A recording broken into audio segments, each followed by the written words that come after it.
In this episode, we'll talk about reduction of the earth.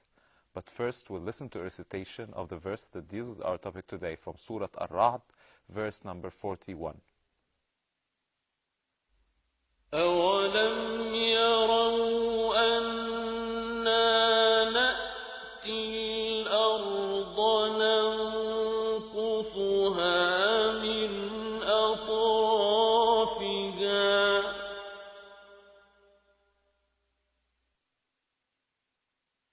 Do they not see how we diminish the earth from its borders?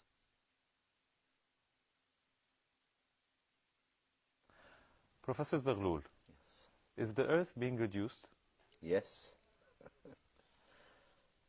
I begin with thanking Allah subhanahu wa ta'ala, the most compassionate, the most merciful, the Lord of the universe, the master of everything and of everybody, the sole supreme being without parallels, partners or similitudes, and seek his blessings on Prophet Muhammad, peace be upon him, the end of that long chain of prophets and messengers for the guidance of man sent by Allah subhanahu wa ta'ala. And I greet you all and your audience in our Islamic way. Assalamu alaikum wa rahmatullahi wa barakatuh. Wa alaikum assalam wa rahmatullahi wa barakatuh. May Allah's peace, blessings and mercy be with you all. We read in the glorious Quran 2 verses that spell out a scientific fact that was not known until late in the 20th century. In Surah Ar-Ra'd, the Quran reads, أَفَلَا يَرَوْنَ أَنَّا نَأْتِي الْأَرْضَ نَنْقُصُهَا مِنْ أَطْرَافِهَا وَاللَّهُ يَحْكُمُ لَا مُعَقِّبَ لِحُكْمِهِ وَهُوَ سَرِيعُ الْحِسَابِ. Do not the unbelievers see that Allah has caused the earth to shrink from all its peripheries? أَفَلَا يَرَوْنَ أَنَّا نَأْتِي الْأَرْضَ نَنْقُصُهَا مِنْ أَطْرَافِهَا. We get to the earth and cause it to shrink from all its peripheries. وَاللَّهُ يَحْكُمُ لَا مُعَقِّبَ لِحُكْمِهِ.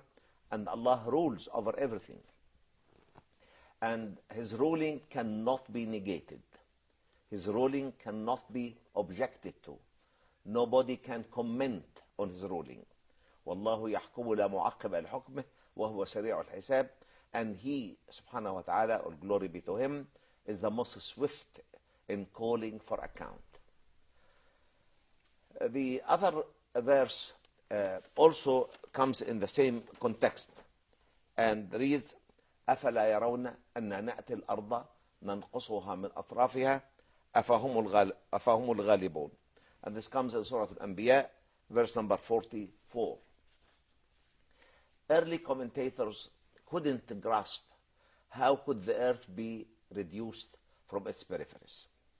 They couldn't think of the possibility that the earth is being reduced from its peripheries.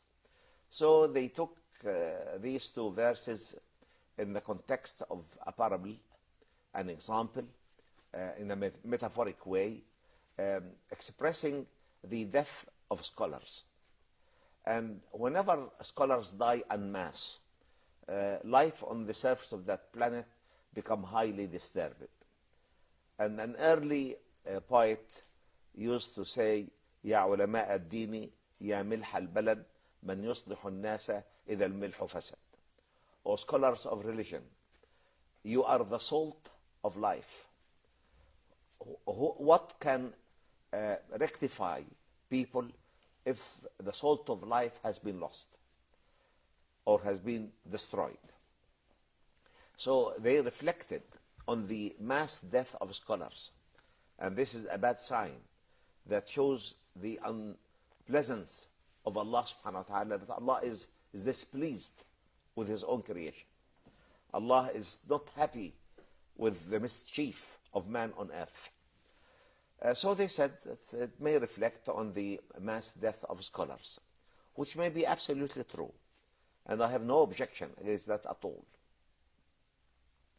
And other commentators said it may reflect on the reduction of the land of the disbelievers and the unbelievers, the atheists and the agnostics, and the expansion of the land of Islam. Or vice versa. It can mean the attack on Islam and the reduction of the area of Islam as we see it witnessing today. And this meaning is also well accepted. But as a scientist, I started to look at these two verses from a different point of view. And I repeat what I have said earlier, that when a Quranic verse comes in the context of giving a metaphor or giving a parable, still it remains scientifically absolutely correct, because this is the word of the Creator in its divine purity. So as a scientist, I start to look at these two verses. What does it mean? And I immediately came to my mind that there is a geologic principle that's called peneplanation. And peneplanation means that Allah subhanahu wa ta'ala allows erosional processes to denude high peaks of mountains, to reduce mountains and change them into flat areas. And we have a cycle between a continent and an ocean, or between a plain and a mountainous area. And this is part of the cycles of which we observe on Earth. And this is well accepted, that we all accept the idea that the various erosive processes, wind, running water, glaciation, plants, gravity, animals, all this can erode massive quantities of rocks as soil, which makes life much easier on the surface of that planet, and at the same time reduce highly raised areas into plateaus, into hillocks, into plains, until it has been almost level to the sea level, almost coming to the sea level. And this is a cycle. They call it the geomorphologic cycle, the cycle of the change of the shapes of the outer part of the Earth.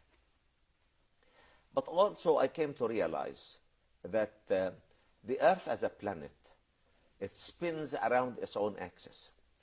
And as a result of this spinning, it bulges slightly at the equator and flattens slightly at the two poles.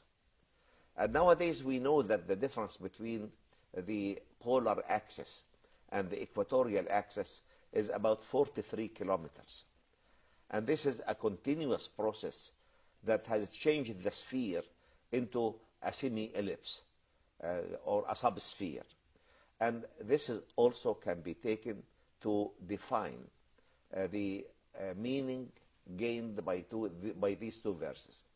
أَوَلَمْ يَرَوْا أَنَّا نَأْتِي الْأَرْضَ نَنْقُصُهَا مِنْ أَطْرَافِهَا. Having they seen that we get to the earth and reduce it from its peripheries. Or أَفَلَا يَرَوْنَ أَنَّا نَأْتِي الْأَرْضَ نَنْقُصُهَا مِنْ أَطْرَافِهَا أَفَهُمُ الْغَالِبُونَ. Or can't they see that we get to the earth and reduce it from its peripheries? Or are they the more victorious? Are they the more challenging? Also, we could see that in many cases, oceanic water can encroach on land and can reduce the surface of the continental mass. And this would be a way of reducing the Earth from its peripheries. Recently, a concept in geology called the plate tectonics tells us that oceans spread at their axes. And as a result of this spreading, the oceanic bottom goes under this continent in this way and that continent in that way. And as it goes down, it partially melts. And of course, this would be a way of reducing the Earth from its peripheries.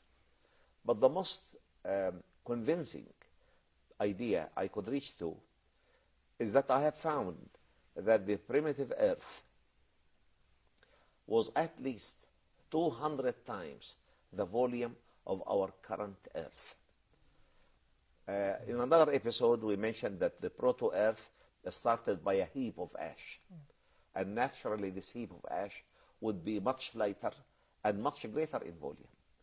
By the impact of iron meteorites and iron and stony meteorites that penetrated that heap of ash and settled in the core of the earth and melted that heap of ash into 7 earths. Of course, this would mean reduction of the earth from its peripheries and a reflection on an unseen phase in the ancient history of the earth.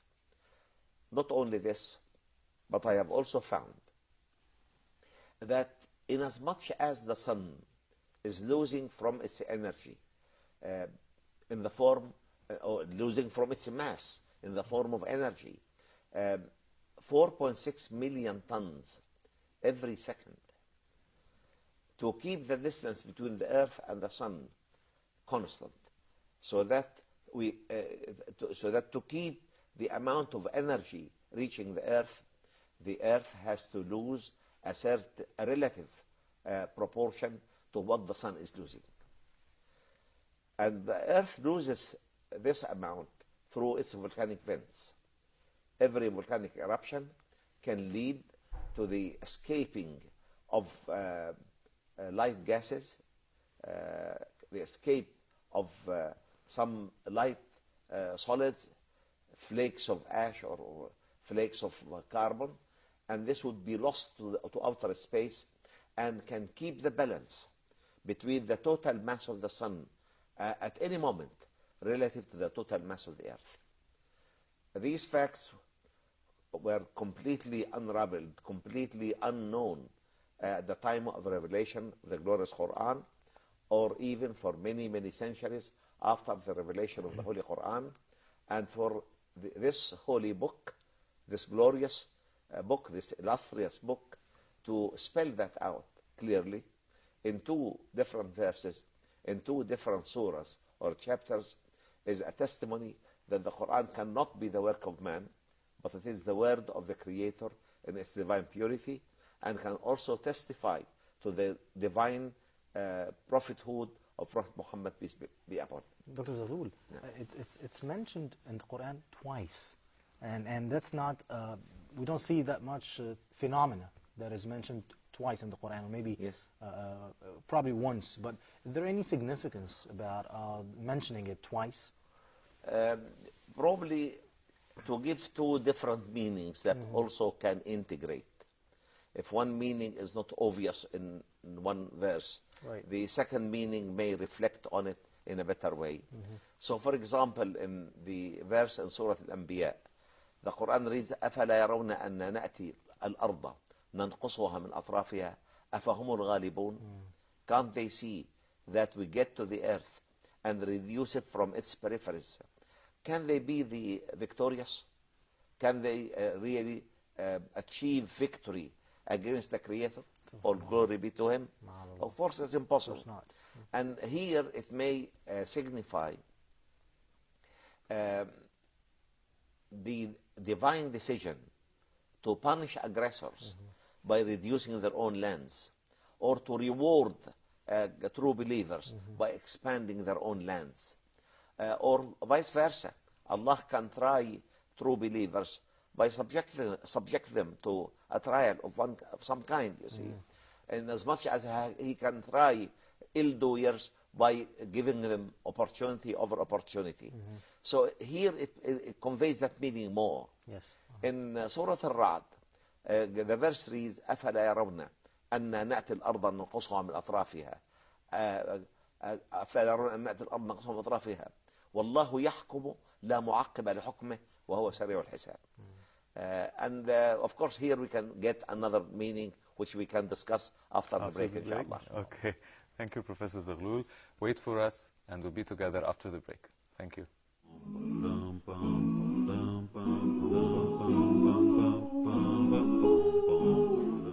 Welcome back, Professor Zaghlul. And we were discussing why it was mentioned in 2 different ayahs. Yes. As I was saying a few moments ago, when something is repeated in the glorious Quran, and actually there is a whole science called repetition in the Holy Quran. This is a whole science by itself. But I could see from the cosmic verses, if an idea has been repeated twice, this is a way of giving two different meanings to the verse, so that these two meanings can integrate, can complete each other. You mean it can be good for the past and the present? Definitely. Yes, that's what. Definitely. Yeah. You see, the matter of being good for past and present can be seen in the single verse. You see, as we have given many examples yes. before. Right. But of course, to get it at the same time in two different places, Right. This would make it easy for the reader of the Holy Quran to grasp the many ideas that can be understood from each verse and integrate them together to get the meaning. So the You mentioned before that one cosmic verse was mentioned more than 20 times. yes, yes. I think the verse about السماوات والأرض وما Samawat بينهما, wal-ard, yes. 20 times. And of course, because it first of all emphasizing a very important issue in our existence, and at the same time, see, in every case, it will carry a slightly different meaning. Yes. And if you integrate these meanings, of course, you get the better whole understanding idea. of Get the the whole idea. idea. Different approaches, for example. Oh, yes, and different perspectives approaches. from Yes. one verse, yeah. Yes. My question, Doctor, the reducing of the Earth, can it be measured, for example, from the latitudinal diameter or the longitudinal diameter? If something is reduced, it means it's shrinking and it's becoming smaller. Dimensions can it be are measured? changing. But you see, this happens as a very slow process, Yeah. so that it wouldn't disturb life on Earth. Yeah. So we cannot observe it in our own lifetime. Okay. But the whole idea, which we mentioned in another episode, that the Earth, when it was separated from the Sun, it was no more than a heap of ash. Yeah. And ash being light, then the volume of the Earth, of the Proto-earth, must have been much, much greater than its present-day volume. And this has led scientists to conclude that the Proto-earth was at least 200 times the 200 volume of times. the present Earth. So this is an issue by itself. Yeah. So that could explain these two verses. Once you change a heap of ash into a solid mass, you have reduced its volume. And it's a sign of the wisdom and logic and power and might of the Creator. And this also shows that a system must be in place that is not man-made, because as we discussed earlier also, the iron coming down, the making, as you said, one was 90 tons of pure iron. Yes. This would definitely increase the size of the Earth. Yes. But with all of this, it's still reducing. So this system can never be man-made. Yes. Yes, indeed. Man cannot even make a mosquito or a fly. The wing of a fly. Wing of life. Also, Doctor, it could be also, don't you think it could signify a kind of a punishment for those who are not following or those who are not Yes. Well, it believing or means something? that. Could be. It carries that meaning. Uh-huh. Because in Surah Al-Ra'd, Right. the verse reads, أَفَلَا يَرَوْنَ أَنَّا نَأْتِي الْأَرْضَ نَنْقُصُهَا مِنْ أَطْرَافِهَا Yeah. وَاللَّهُ يَحْكُمُ لَا مُعَقِّبَ لِحُكْمِهِ وَهُوَ سَرِيعُ الْحِسَابِ. So it conveys that any ill-doers on earth will be punished by Allah subhanahu wa ta'ala. And all good doers on earth will be amply rewarded by Allah subhanahu wa ta'ala.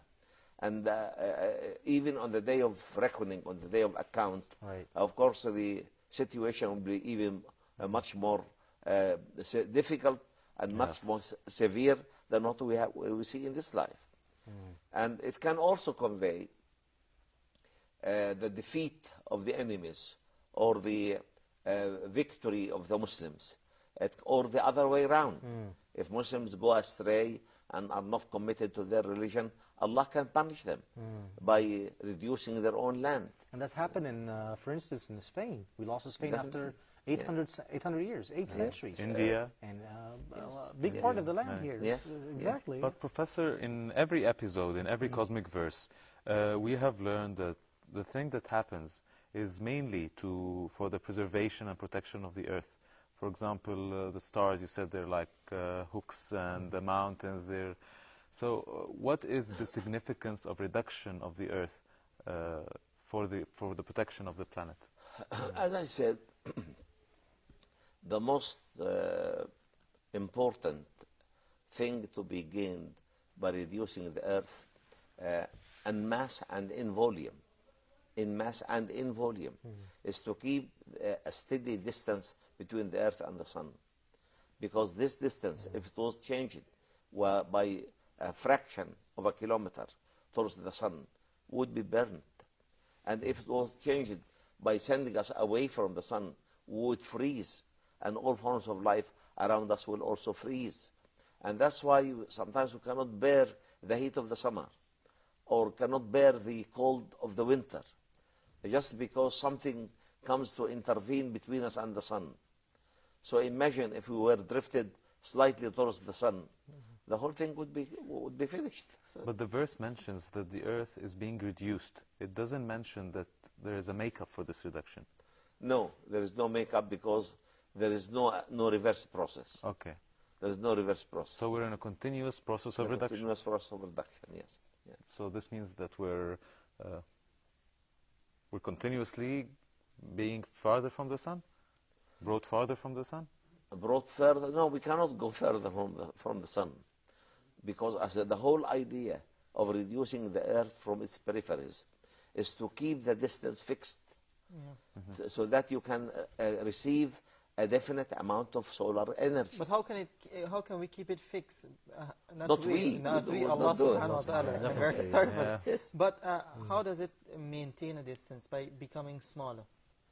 Yes, as I said, the Sun radiates. And as it radiates, it loses in the form of energy part of its mass, equivalent to 4.6 million tons every second. The Earth is losing that. No, the Sun. The Sun is losing. Okay. To keep the distance between the Earth and the Sun at a fixed rate, the Earth has to lose an equivalent amount, not an equal amount, a proportional amount. A proportional in order to keep it. And so that the distance can remain fixed. Because, you see, the gravitational pull between the Sun and the Earth is governed by the two masses and the square of the distance in between. So that if you change the masses, you are bound to change the distance. Yes. And Yes. we do not, The Allah distance is fixed. kept the distance fixed throughout history. Yeah. You see, in such a steadily and continuously changing universe, Allah has kept the distance between the Earth and the Sun steadily fixed. And that's why the Quran reads, إِنَّ عِدَّةَ الشُّهُورِ عِنْدَ اللَّهِ 12 شهرا في كتاب الله يوم خلق السماوات والأرض.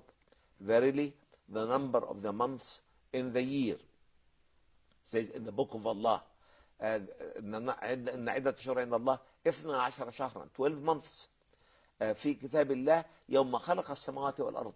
In the book of Allah, on the moment He has created the heavens and the earth. So this verse indicates that that distance remained always constant. How can it remain constant? If the Sun is radiating, we need its radiation. You see, the Earth has to lose a proportional quantity. And this is That's all mass. It's losing a mass. In mass, yes. And of course, shrinking in volume as well. Yeah. And there is I read that on the day of judgment, that will be a mile away from the Sun. A mile? A mile The away. Earth will be away 1 on the mile day of away. judgment, yes. Yes. But I again warned you here. Don't indulge into akhirah. Okay, Yes. okay. Akhirah is completely Has in the its own domain of the unseen. calculations. It has its And own. it has got its own laws.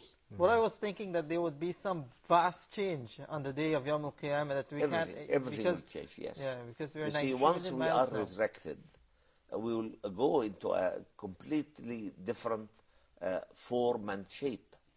And that's why the Prophet ﷺ was joking with an elderly lady. And he told her, no old person will enter paradise. She started crying. And then the Prophet ﷺ told her, because everybody will be resurrected in the best of age, the best of shape, Yes. and the best of form he would ever aspire for. Subhanallah. Even when he jokes, the Prophet ﷺ, he never This is the say, truth. He never says about he never say, but the truth. But the truth. Subhanallah. Yes. alayhi salatu wasalam. Professor Zaghlul, Yes. you said that we cannot measure the reduction that happens in the Earth. Yes. But isn't there a method? Because we can measure exactly the reduction, the radiation that comes from the Sun. Yes. You said that it loses 4.6. 4.6 million tons. Million tons. Can we calibrate? Oh, it can be calibrated, yes, definitely. Okay. But it cannot be measured. Yes, Because but it's it is calibrated, yes, so they can it say be calibrated, yes. we approximately lose Because how much we land. know the age of the sun, you see. And if you know the age of the sun and multiply that age by 4.6 million tons, you can calculate how much the sun has lost. Yes. And if you can calculate how much the sun has lost, you can easily get how much the earth has lost. Okay, But because you're we have saying- a fixed, which is the relationship. distance. Yes, a Yes, fixed but you're relationship. saying also that the Earth expels matter in order to maintain this distance from the Sun. Yes, Expel yes. it to where? Yes. Yeah.